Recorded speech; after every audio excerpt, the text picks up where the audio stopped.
All right, we've got G-Man in Jersey City. How are you? I'm good. I spoke to Matt Dillahunty on my YouTube channel not too long ago. Yeah. Yeah, how you doing, Matt? I'm all right. You had promised a call today, and when all the lines were full and there was Atheist on there, I thought maybe it was you, but it wasn't. So what have you got for us?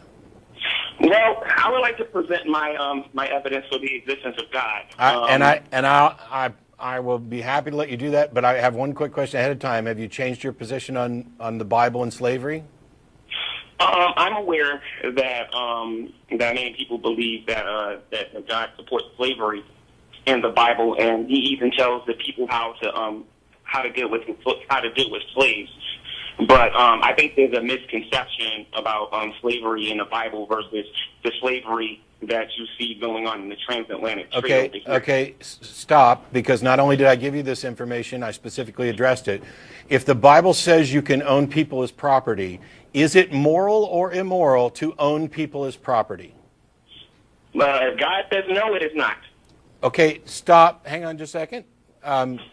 It sounded to me like you said that whether or not it's moral depends on what God says. So if God says slavery's okay, then slavery's okay? Absolutely.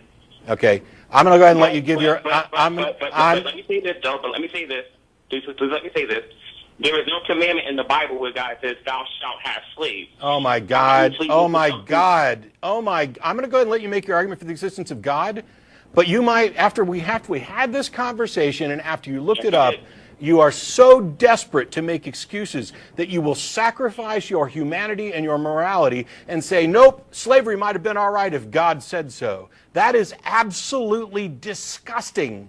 But I'm going to let you go ahead and... Let's consider something for a moment, though. Let's consider something a moment since we're on the slavery issue and whatnot, okay?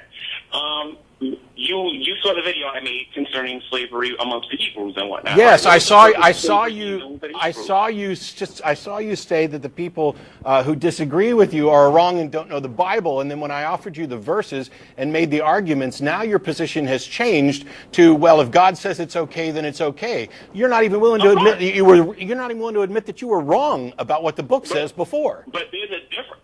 No, it's not. My point is my point is that you will not admit that you were wrong about what you said when you were wrong and demonstrated to be wrong. Instead, you change your argument to be that if God says it's okay, then it's okay. No, actually, if you remember the comment that you left, it was me saying that I should have gave a more exhaustive example about what slavery was. Yes, and I find that to be G-Man,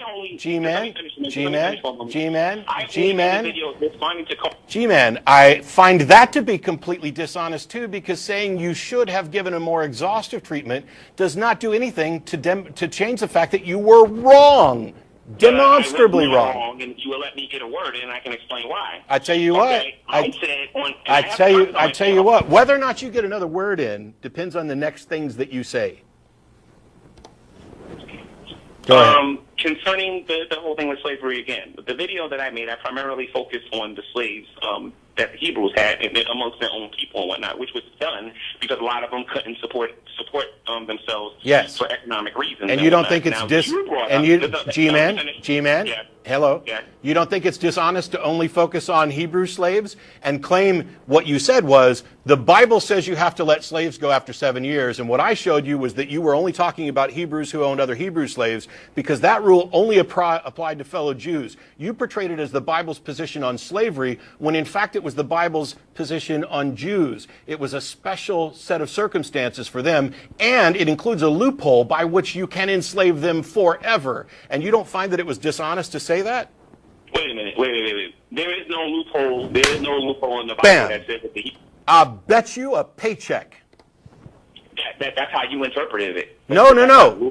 But can I present my evidence? No, actually, you can't present a damn thing just yet because I already provided you the passage. I'm not even going to look it up. It's Exodus 21, and after it says that you must let them go after serving 7 years, it says if they came in with a wife, that wife leaves to them. But if you gave them a wife, and they come to you and say, I don't want to leave my wife. You then take them before the elders of the town, and they say, I love my master, and I want to stay with my master. You drive a spike through the air to mark that they are yours, and they become your property forever. The Bible describes exactly how you can enslave your fellow Jews forever, and that is get them single and marry them off, because their wives and their kids remain your property if they didn't come into the slave situation with them. That, my friend, is an absolute loophole, which I already told you about. You are going to disagree on. Then you're wrong. You're wrong. You're wrong, and you're done. It is blatantly written there, word for word. Move on to your argument for the existence of God. Okay, so we agree to disagree on the slavery. No, you're done. Bye.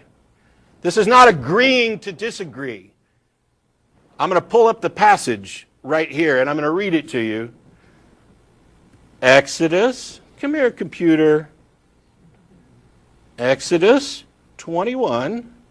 Because I want to make sure that I don't misrepresent it. Because what you did, for those people who are interested, G-Man has a channel where he tries to make excuses for the Bible and slavery by saying, well, slavery wasn't like that. It was just indentured servitude. No, it wasn't. Slavery isn't like that. The Bible says you got to let them go after 7 years. No, it wasn't. You were absolutely dishonest in everything that you said about there. I provided you the verses and gave you ample opportunity to be prepared for this before you walked onto the show today, where I said I would embarrass you if you did not acknowledge that you were being dishonest. If you buy a Hebrew servant, Exodus 21:2, if you buy a Hebrew servant, he's yours for 6 years, but in the 7th year he shall go free without paying anything. If he comes alone, he is to go free alone. But if he has a wife when he comes, she is to go with him. If his master gives him a wife, and she bears him sons or daughters, the woman and her children shall belong to her master, and only the man shall go free. But if the servant declares, I love my master and my wife and my children, and do not want to go free, then his master must take him before the judges. He shall take him to the door of the doorpost and pierce his ear with an awl. Then he will be the servant for life. You, sir, are dishonest and unwelcome to call back in until you acknowledge that.